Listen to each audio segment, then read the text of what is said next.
Neat paper leak అంశంపై కేంద్రం కీలక నిర్ణయం తీసుకుంది. 4 రాష్ట్రాల్లో 5 ఫాస్ట్ ట్రాక్ కోర్టులు ఏర్పాటు చేయాలని రాష్ట్ర ప్రభుత్వాలు హైకోర్టులను ఆదేశించింది. ఫాస్ట్ ట్రాక్ కోర్టులు ఏర్పాటు చేస్తామని ఇప్పటికే ప్రధాని మోడీ హామీ ఇచ్చారు.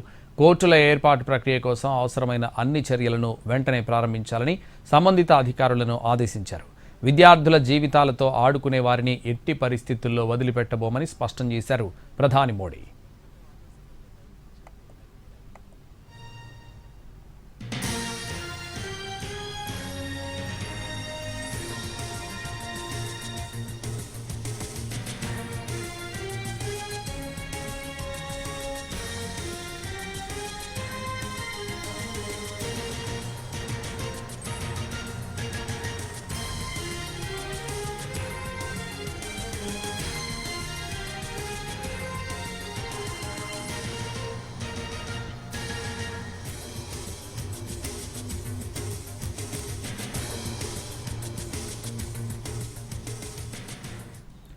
నీట్ పేపర్ లీక్ అంశంపై కేంద్రం కీలక నిర్ణయం తీసుకుంది. 4 రాష్ట్రాల్లో 5 ఫాస్ట్ ట్రాక్ కోర్టులు ఏర్పాటు చేయాలని రాష్ట్ర ప్రభుత్వాలు హైకోర్టులను ఆదేశించింది.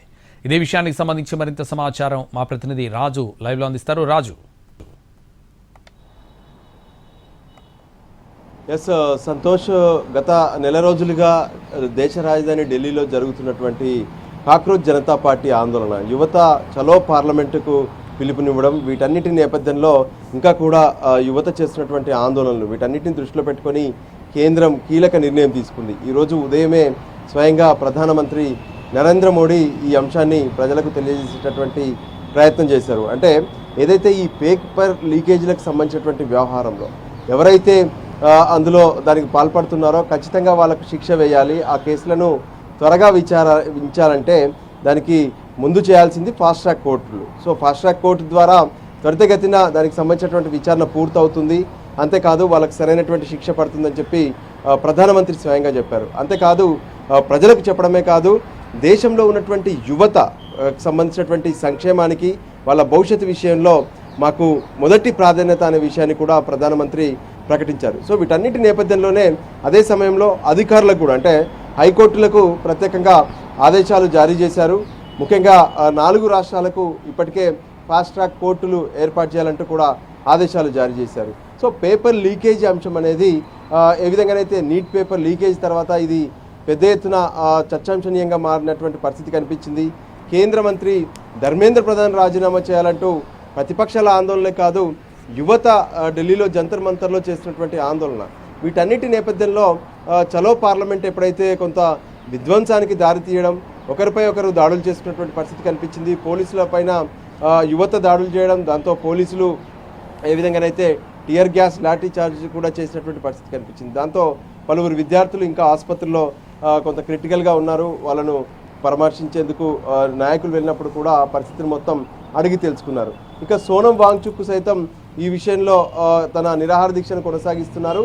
తన దీక్షను ఆపేయాలంటే విద్యార్థులకు న్యాయం చేయాలి, వాళ్ళపైన పెట్టినటువంటి కేసులన్నింటినీ కూడా తీసేయాలంటూ కూడా ఆయన స్పష్టం చేసినటువంటి పరిస్థితి ఉంది. ఇప్పుడు దేశవ్యాప్తంగా ఇదే అంశంతో మొత్తం ఆందోళనలు జరుగుతున్నటువంటి పరిస్థితి కనిపిస్తుంది. మొదట కాక్రోచ్ జనతా పార్టీ ఆందోళన ప్రారంభించింది. ఆ తర్వాత చలో పార్లమెంటు నేపథ్యంలో జరిగినటువంటి హింసాత్మక ఘటనల నేపథ్యంలో ప్రతిపక్షాలు కూడా దీనికి సంబంధించినటువంటి విషయంలో వెంటనే ప్రధానమంత్రి నివాసం ముందు ఆందోళన చేయడం, పార్లమెంట్లో కూడా ఇప్పుడు ఇది పెద్ద ఎత్తున ఎజెండాగా మారింది. కేంద్ర మంత్రి ధర్మేంద్ర ప్రధాన్ రాజీనామా చేయాలంటూ ప్రతిపక్షాల ఆందోళన, లేదు దీనికి సంబంధించినటువంటి అంశంపైన చర్చకు సిద్ధంగా ఉన్నామంటూ ప్రభుత్వం స్పష్టం చేసింది. ఇదే అంశంలో ఈరోజు పార్లమెంట్లో ఎన్డీఏ ఒకవైపు, ఇండియా కూటమి ఒకవైపు కూడా ఎదురుపడి ఆందోళన చేసినటువంటి పరిస్థితి కూడా కనిపించింది మకర ద్వారం వద్ద. సో వీటన్నిటి ఒక ఎత్తు అయితే, మరోవైపు రాష్ట్రాల్లో అంటే కాంగ్రెస్ నేతలను ఏ విధంగానైతే ప్రధాని నివాసం వద్ద ఎంపీలను అరెస్ట్ చేశారో, రాహుల్ గాంధీని, మల్లికార్జున ఖార్గేను అరెస్ట్ చేశారు. సో ఖచ్చితంగా ఇది సరైంది కాదు అంటూ రాష్ట్రాల్లో కాంగ్రెస్ నాయకులకు సంబంధించి నాయకులు పెద్ద ఎత్తున ఆందోళన చేసినటువంటి పరిస్థితి కనిపించింది. లోక్ భవన్ల ముట్టడికి బయలుదేరారు. ఇంకోవైపు బీజేపీ అంటే ఈ విషయంలో తమపైన అంటే ప్రధాని నివాసం ముందు ఎలా మీరు ధర్నా చేస్తారు అంటూ బీజేపీ రాష్ట్రాల్లో ఉన్నటువంటి కాంగ్రెస్ పార్టీల కార్యాలయాల ముట్టడికి వెళ్ళినటువంటి పరిస్థితి కనిపించింది. దాంతో దేశం మొత్తం కూడా ఈ ధర్నాల పరిస్థితి కొనసాగుతూనే ఉంది. మరోవైపు ఎప్పుడైతే యువతకు పైన జరిగినటువంటి దాడులకు నిరసనగా ఇప్పటికే దేశంలో పలు చోట్ల కూడా మద్దతు ర్యాలీలు కొనసాగుతున్నాయి. అయితే ఇది రాజకీయంగా చూడొద్దు. సో ఏదైతే అంశం ఉందో అంటే పేపర్ లీకేజ్ అనేది ఎట్టి పరిస్థితుల్లోనూ ఉపేక్షించేది లేదు. అందులో ఎవరున్నా సరే వాళ్ళకు సరైనటువంటి శిక్ష పడేందుకే తమ ప్రయత్నం ఉంటుందనే విషయాన్ని కేంద్రం స్పష్టం చేస్తుంది. అదే సమయంలో ఇది రాజకీయ అంశంగా కాకుండా పరిష్కార మార్గంగా ఉండేందుకు తాము కాక్రోచ్ జనతా పార్టీకి సంబంధించినటువంటి కోర్ టీంతో చర్చలు జరిపేందుకు కూడా సిద్ధంగా ఉన్నామని చెప్పి కేంద్రం ప్రకటించింది.